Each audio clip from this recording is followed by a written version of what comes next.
can transform the nations. Friends, when CDOT was established, I remember a few years before that, an IAS aspirant wrote an essay on mentioning his technological wish, saying that I wish one day I will have a telephone which will be applicable number all over the world. That was a wish expressed about 10 years before Sam came to the India to guide setting up of CDOT with offices in Delhi and Bangalore. At that time I remember I had conducted a course in Hyderabad on reliability of communication systems, and Sam just ensured that at least 20 of his young engineers come and attend the program, because his eye on quality and reliability was so focused that he wanted to make sure that everybody practices quality and reliability, because in the absence of that, technology has no meaning.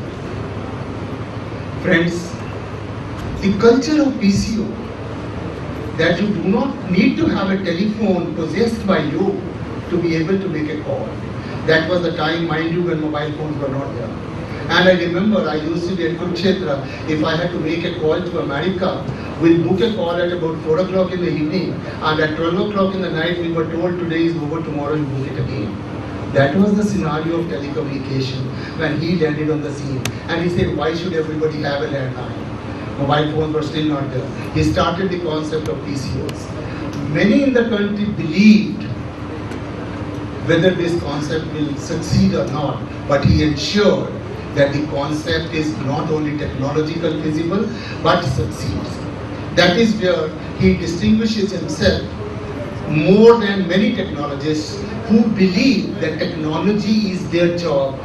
The commercial success of its implementation is not their job, and the technology fails. He ensured this doesn't happen.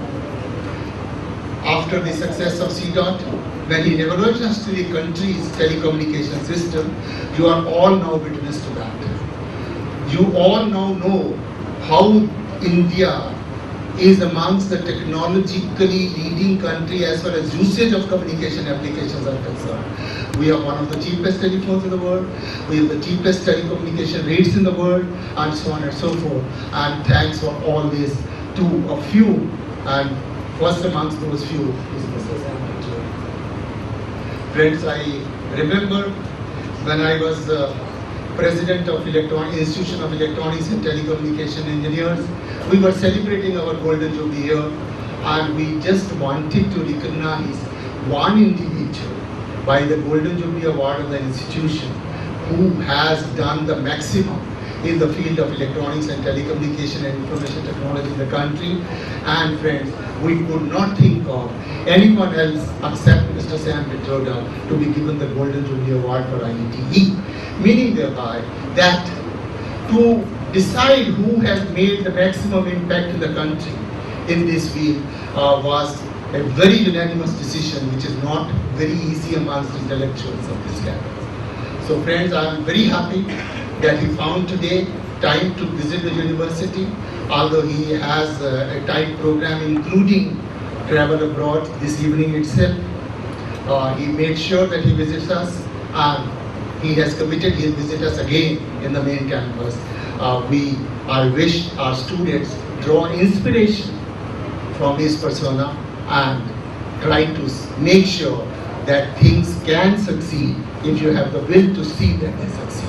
With these words, I once again welcome Sam Pitroda to this young university and hope that our students and teachers will learn.